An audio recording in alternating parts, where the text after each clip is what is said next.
ऐसे समय में जब विश्व व्यवस्था को वैश्विक महामारी से निपटने के लिए आपसी सहयोग, समन्वय और सहभागिता की आवश्यकता है, विश्व व्यवस्था के दो बड़े राष्ट्र भारत और चीन सीमा विवाद के कारण आपस में उलझे हुए हैं। हालिया विवाद का केंद्र अक्साई चीन में स्थित गालवन घाटी है, जिसको लेकर दोनों देशों की सेनाएं आमने सामने आ गई हैं। जहां भारत का आरोप है कि गालवान घाटी के किनारे चीनी सेना टेंट लगाकर सैनिकों की संख्या में वृद्धि कर रही है, तो वहीं दूसरी ओर चीन का आरोप है कि भारत गालवन घाटी के पास रक्षा संबंधी अवैध निर्माण कर रहा है। इस घटना से पूर्व उत्तरी सिक्किम के नाथू ला सेक्टर में भी भारतीय व चीनी सैनिकों की झड़प हुई थी।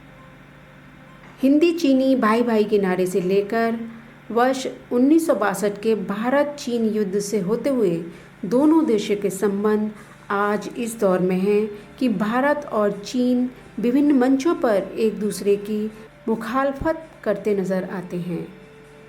आज हम चीन के साथ जिस सीमा विवाद में उलझे हैं, उसके लिए एक हद तक हमारे ऊपर 200 साल तक राज करने वाले अंग्रेज शासक ही जिम्मेदार हैं। अंग्रेज़ों ने 1845 में सिखों को हराकर कश्मीर और लद्दाख पर अपना कब्जा जमाया और वहाँ का शासन अपने कठपुतली डोगरा शासक गुलाब सिंह को सौंप दिया।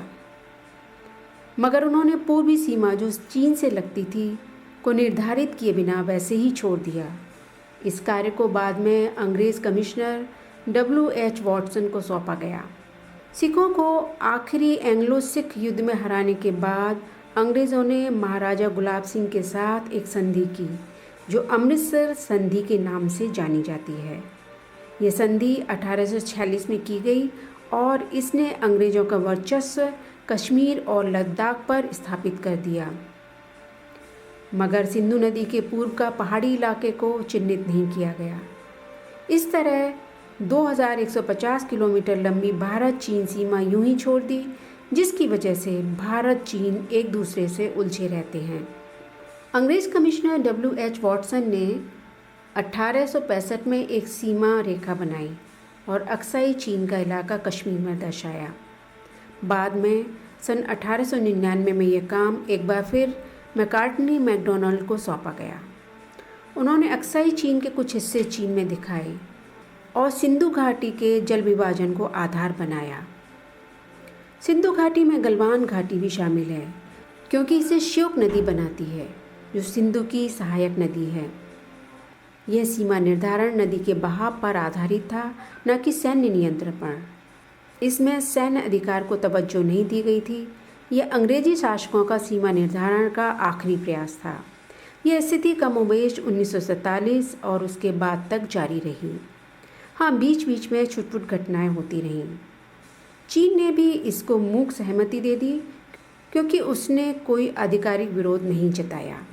भारत की गालवन घाटी और अक्साई चीन पर काफ़ी मजबूत दावेदारी है। अगर अमृतसर संधि, वॉटसन लाइन और मैकडॉनल्ड लाइन को मद्देनज़र रखा जाए तो कानूनी और ऐतिहासिक तौर पर यह सिद्ध हो जाता है। अब दिलचस्प बात यह है कि चीन ने कश्मीर और लद्दाख ने भारत के अधिकार को भी कभी चुनौती नहीं दी। इस बात के पुख्ता सबूत हैं कि चीन ने जॉनसन लाइन को स्वीकृति दी थी। चीन का पोस्टल एटलस, जो चीन सरकार ने 1920 के दशक में प्रकाशित किया, उस पर दिखाई चीन की सीमा जॉनसन लाइन से मेल खाती है। अगर मैकडॉनल्ड लाइन की बात करें तो भी गालवान घाटी भारत में ही आती है। आज भी LAC गालवान घाटी को इसके श्योक नदी के संगम से 6 किलोमीटर ऊपर काटती है। अब सवाल यह है कि भारत और चीन ने इतने लंबे समय तक इसको सुलझाने की कोशिश क्यों नहीं की। इसकी वजह है कि इस इलाके का सिर्फ भावनात्मक और सामरिक महत्व ही है। ऊंचाई और विषम भौगोलिक परिस्थिति होने की वजह से यहाँ पर ज़्यादा कुछ नहीं है। मगर हम हाल ही की घटनाओं की विवेचना करेंगे तो पाएंगे आखिर क्यों चीन उकसाने वाली कार्रवाई कर रहा है। जैसे कि कहा जाता है कि इतिहास अपने आप को दोहराता है। 1962 में चीन की आंतरिक स्थिति ठीक नहीं थी। इसका कल्चरल रेवोल्यूशन अच्छे नतीजे नहीं दे रहा था और लोग परेशान थे। ध्यान भटकाने के लिए एक युद्ध से बेहतर और क्या हो सकता है। आज फिर कमोवेश वही परिस्थितियां हैं। चीन एक व्यापारिक देश बनकर उभरा है और छोटे बड़े देशों को अपने अधिकार में रखना चाहता है, जो कि कई देशों को, जिसमें अमेरिका भी शामिल है, यह बात नागवार गुजरी है। वह चीन के खिलाफ लामबंद हो रहे व्यापार में भावनाओं का बड़ा हाथ होता है। चीन अपनी प्रभुसत्ता बनाने के लिए इन जगहों पर बलपूर्वक अपना अधिकार जमाने की कोशिश कर रहा है। इसमें साउथ चीन से ताइवान, हांगकांग और भारत शामिल हैं, मगर वह भूल गया है कि व्यापार और युद्ध साथ साथ नहीं चल सकते। अब बड़ा सवाल यह है कि भारत के पास क्या विकल्प है। हम युद्ध की तैयारी करें या व्यापार में चीन का बहिष्कार, या कूटनीति और कानून से उसको सबक सिखाएं। युद्ध को लें तो चीन पर विजय असंभव नहीं तो मुश्किल ज़रूर है, और वह भी काफ़ी नुकसान के बाद। हमारी अर्थव्यवस्था को गहरा झटका लगेगा और यह युद्ध बड़ी लंबी लड़ाई भी बन सकता है। दूसरा है चीन का आर्थिक बहिष्कार। वह भी इतना आसान नहीं है। आज हम काफ़ी हद तक चीन आयात पर निर्भर हैं और चीन का भारत के साथ निर्यात कुल निर्यात का मात्र 2% है। चीन को नुकसान होगा, मगर हमें ज़्यादा और हमारी आर्थिक परेशानियां और बढ़ सकती हैं। भारत चीन के माल का बहिष्कार नहीं कर सकता क्योंकि व्यापार भावनाओं पर नहीं होते, सस्ते उत्पादों और मुनाफों पर टिके होते हैं। वैश्विक दौर में किसी भी देश के लिए किसी अन्य देश के उत्पाद पर रोक लगा पाना भी संभव नहीं है। पिछले वर्ष ही मोदी सरकार ने चीन के साथ 10 बिलियन अमेरिकी डॉलर का व्यापार समझौता किया है।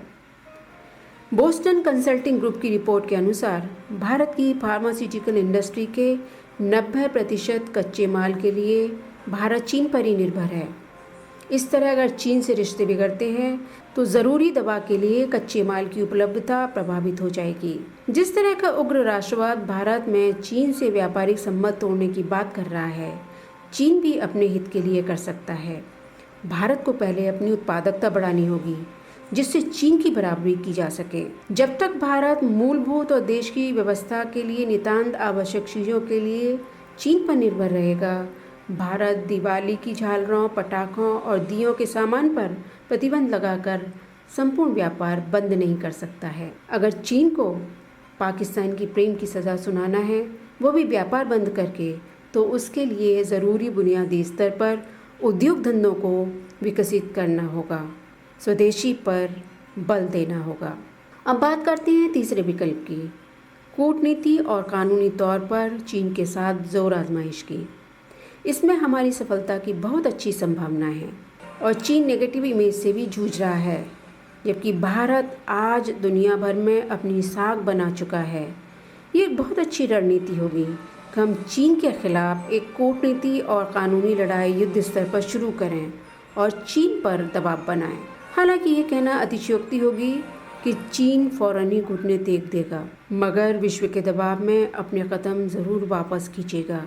हमारे पास मौका है 174 साल पहले अंग्रेज़ों की गलती को हमेशा के लिए समाप्त करने का।